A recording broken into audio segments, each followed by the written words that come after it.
Jim Cramer uncovers the split American economy, AI-fueled winners versus sinking consumer sectors.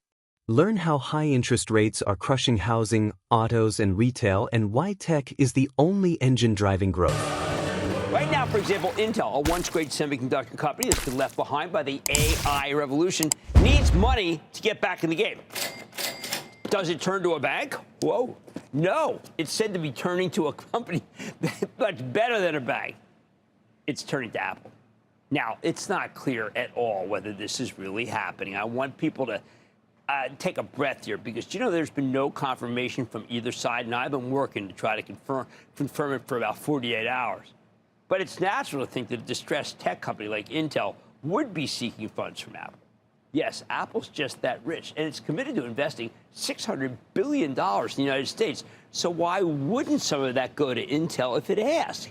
Heck, Apple could sub for the U.S. government and help pay for all that pie-in-the-sky stuff that former CEO Pat Gelsinger wanted to do with the CHIPS Act subsidies. Apple could build the foundries that Intel wanted to put up, hoping customers would follow. Okay, so let me step back for a second. That is not Apple's area of expertise. I find all of that to be fanciful. But if it could find a way to use Intel's chips or Intel's foundry, I don't know, it might be worth it in some way, shape, or form. Plus, most important, this would just be an asterisk when it comes to Apple's balance sheet. I'm not even sure it would count as a rounding error. No matter what, Intel can't be allowed to fail, but you need to know that this is the kind of chatter that happens every day because there's so much money sloshing around. What else? This morning, CoreWeave, basically a company that runs data centers for the AI era, announced an expanded agreement with OpenAI, the company behind ChatGPT, for $6.5 billion, bringing its total contract value with OpenAI to $22.4 billion. Now, can you think of any companies in the consumer economy that could sign a deal for $6.5 billion like that? I know I can't. But when the CoreWeave news broke, when I was sitting right over there at Squawk on the Street this morning, I couldn't even tell if it was worth mentioning. Yes, there's that much AI-related activity out there. I didn't want to cut into Carl and Dave and say, hey, guys, 6.5 billion. It just didn't seem to be worth it. Or how about Meta? Now, it's building a gigantic $10 billion data center in Louisiana. This thing's such a monster that it had to contract directly with a big utility in the state that's been on many times, Entergy, which is building 3 new gas power plants to fuel it. That's equal to 1/5 of the power that Entergy currently produces. We're hearing rumblings just today, though, about whether the regular consumers of power could be hurt by this deal. That's a new theme. Regular consumers of electricity being hurt by these humongous companies. Who ever heard of any other company impacting a state with its electricity needs?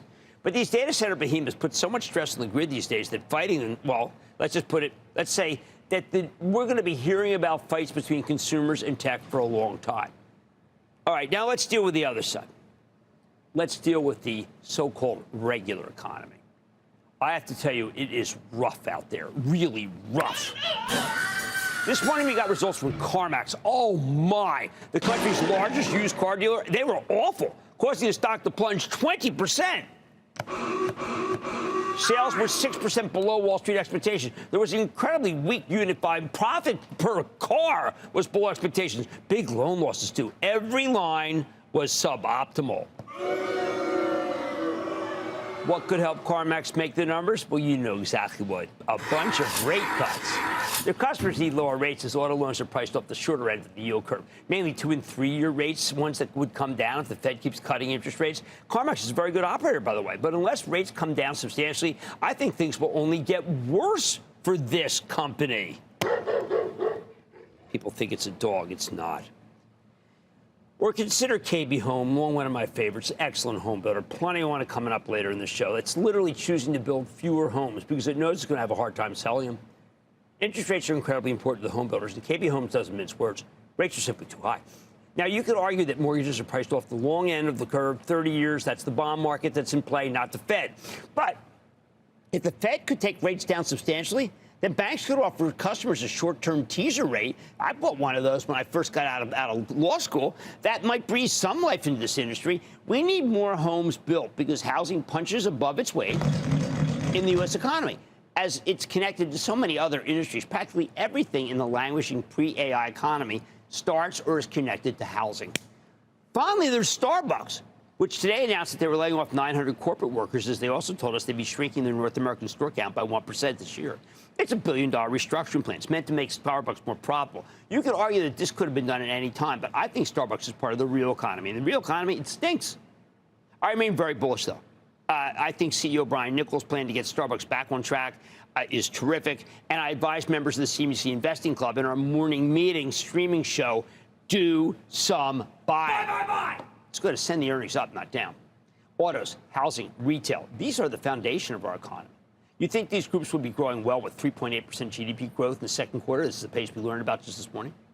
But remember, those numbers that J.P. Morgan strategist Michael Semblis wrote about in yesterday's edition of the Eye on the Market, AI-related stocks have accounted for 75% of the S&P's returns, 80% of the earnings growth, 90% of its capital spending since ChatGPT launched in late 2022. And remember, NVIDIA allowed that to happen because it's based on NVIDIA. Apple alone is committed to an investment program that's actually larger than the entire commitment by the U.S. government to building the interstate highway system, which was the biggest public works project in our nation's history. Of course, this is a very tricky moment. President Trump can say that the economy is very strong, but we still need rate cuts because the part of the economy that's consumer-oriented is weak and getting weaker, even as the part that's related to AI hiring is hiring like mad. It's rolling in money.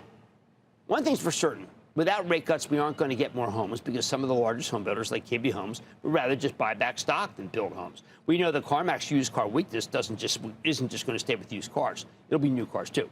In retail, after years of retrenchment, a lot of thanks to digital competition, retailers still have too many workers, too many stores.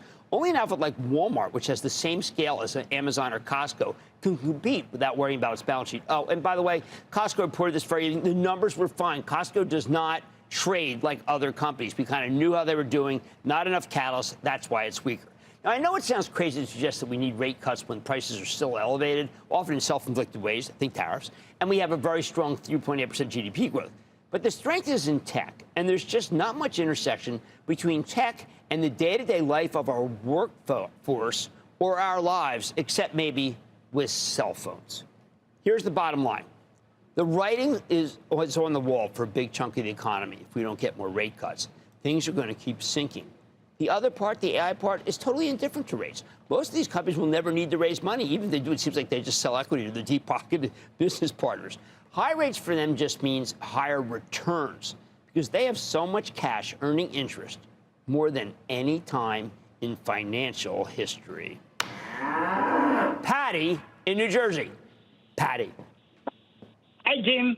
I'm a first-time caller. Hi, Jim. Okay. I'm a first-time caller, but I've been watching Mad Money for a long time and truly appreciate your valuable insights. Thank you. I would like to know your take on Marvel Technology, MRVL. Is it at an inflection point to ride the strong AI and data center growth that we have been seeing it? I think absolutely right. And it just announced a big buyback, and it's had a lot of insider buying. And I've got to tell you, this company has felt very maligned. Marvell is really an excellent company. Matt Murphy's done a fantastic job. It has been creeping up ever since the so-called disappointment. It was up 3.7 today. You got a winner. I need to go to Marcia in Washington, please. Marcia. Hi, Jim. I'm a club member and second-time caller. And I'd like your opinion on Sterling Infrastructure, SPRL. Well, this is a very interesting one. We're getting a lot of these infrastructure plays. This is a very, very good company. It has moved up a great deal. It's a civil engineer company. I think we have to wait for it to cool off, Marcia, but it is a real winner. It's just got a very high price to earnings multiple. Anyway, I do like it, though. I know it's hard to advocate for rate cuts with elevated prices and strong GDP growth.